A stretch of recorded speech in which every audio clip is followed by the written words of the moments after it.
চোখেরই জলে লেখা কত যে কবিতা ঝরে পড়ে প্রতিদিনই তোমারই নামে।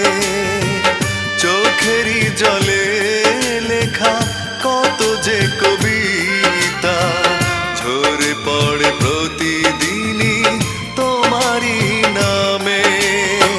যেদিন চোখের জল শুকিয়ে যাবে মনে রেখো সেদিন আমার মরণ হবে।